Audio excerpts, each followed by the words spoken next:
কথায় আছে ধর্ম যার যার বড় মা সবার। আর এই বড় মার মন্দিরে তোমরা কিভাবে যাবে শিয়ালদা থেকে, সেটাই আজকে আমি আমার ভিডিওর মাধ্যমে তোমাদের সাথে শেয়ার করব। তাই ভিডিওটা একটুও স্কিপ না করে পুরোটা দেখতে থাকো। আমি চেষ্টা করব তোমাদের এই ভিডিওর মাধ্যমে ছোট ছোট সব রকম ইনফরমেশন শেয়ার করার।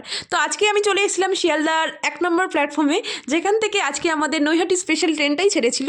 তো তোমরা এটা একটু প্ল্যাটফর্মে এসে খেয়াল করে দেখে নিও, কারণ সবসময় তো প্ল্যাটফর্ম চেঞ্জ হতে থাকে। তো ট্রেনে ঘন্টা ওই 1 ঘন্টা 10 মিনিট মতো সময় লেগেছিল। আর যেহেতু একটা নৈহাটি স্পেশাল ট্রেন ছিল, ওই জন্য খুব ফাঁকাও ছিল, ইজিলি বসার জায়গা তোমরা পেয়ে যাবে। তো স্টেশনে নেমে 1 নম্বর প্ল্যাটফর্মে তোমরা চলে আসবে। আর আমাদের ট্রেনটা আজকে 1 নম্বর প্ল্যাটফর্মেই দিয়েছিল। তারপরে ঠিক এই ওভারব্রিজের পাশ থেকে যে রাস্তাটা আছে, ওটা দিয়ে একদম সোজা গেলেই বড়মার মন্দির। তবে স্টেশন থেকে বেরিয়েই অনেক ভ্যান রিক্সা আছে, তারা বলবে তাদের সাথে যাওয়ার জন্য। তো তোমরা যদি হাঁটতে না পারো যেতে পারো, তবে মন্দিরে আসতে হার্ডলি 4 থেকে 5 মিনিট হেঁটে লাগবে।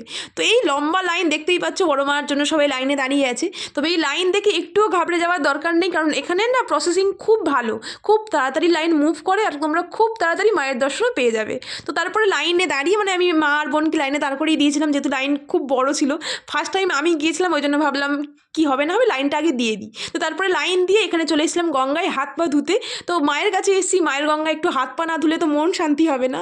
তো এখানে হাত পা ধুলাম, মাথায় একটু জল ছিটে দিয়ে তারপরে আমরা এগোচ্ছিলাম মানে লাইনটার দিকে। আর মায়ের মন্দির থেকে এই গঙ্গাটা একদম সোজা রাস্তা, তোমাদের ওই জন্য আমি একটা ভিডিও নিয়ে দেখিয়ে দিলাম যাতে বুঝতে অসুবিধা না হয়। এই একদম সোজা লাইন দিয়ে গেলেই মায়ের মন্দির। এরপর আমরা পায়ে হেঁটে গঙ্গা থেকে মায়ের মন্দিরের দিকে সোজা হেঁটে এগিয়ে যাচ্ছিলাম। আর রাস্তার দুদিকে তোমরা প্রচুর মায়ের পুজো দেওয়ার সব ডালার দোকান পেয়ে যাবে।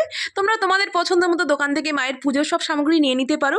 আর এই হলো মায়ের মন্দিরের সামনেটা, মানে যেখানে লাইন দিয়ে এসে আমাদের এন্টার করতে হবে, এটা হলো সেই সামনেটা। আর এখন মানে প্রেজেন্টলি একটু রেনোভেট করে পাল্টে গেছে, এটা এই ভিডিওটা বেশ কিছুদিন আগের।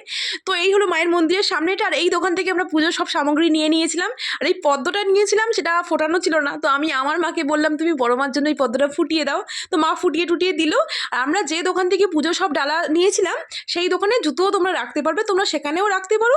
না হলে মায়ের মন্দিরে ঠিক ঢোকার আগে সামনে অনেকটা জায়গা আছে, তোমরা সেখানেও রাখতে পারো, কোনো অসুবিধা নেই। তারপরে আমরা লাইন দিয়ে একটু একটু করে এগিয়ে যাচ্ছিলাম। লাইন খুব তাড়াতাড়ি মুভ করছিল, কোনো অসুবিধা নেই।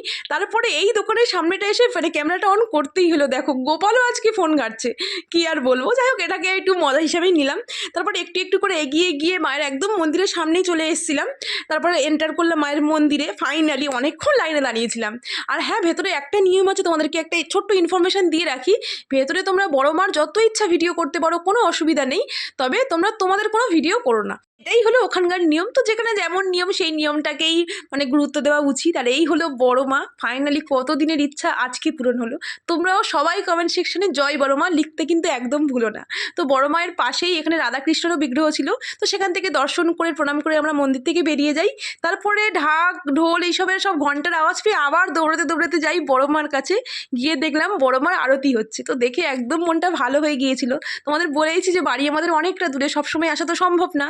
তো একদিন গিয়ে যদি সব কিছু দেখতে পাই, মন তো ভালো হবেই। তারপর আমরা ভোগের লাইনে দাঁড়িয়ে পড়ি। আর তোমাদের এখানে আরও একটা ছোট্ট ইনফরমেশন দিয়ে রাখি, শনিবার আর মঙ্গলবার এই দুদিনই বড়মার ভোগ সকলকে দেওয়া হয়। তোমরা এই দুদিন গেলে বড়মার ভোগ পেয়ে যাবে। আজকে ছিল খিচুড়ি আর তরকারি। আর ভোগের টেস্ট নিয়ে আমি তো বলার কেউ নই, তো সেটা বাদই দিলাম। তো এইভাবে আজকের দিনটা খুব ভালোভাবে কাটালাম। আর তোমাদের চেষ্টা করলাম এই ভিডিওর মাধ্যমে ছোট ছোট ইনফরমেশন দেওয়ার। বাকি আরও কিছু জানার থাকলে আমাকে অবশ্যই কমেন্ট সেকশনে জিজ্ঞেস করতে পারো তোমরা।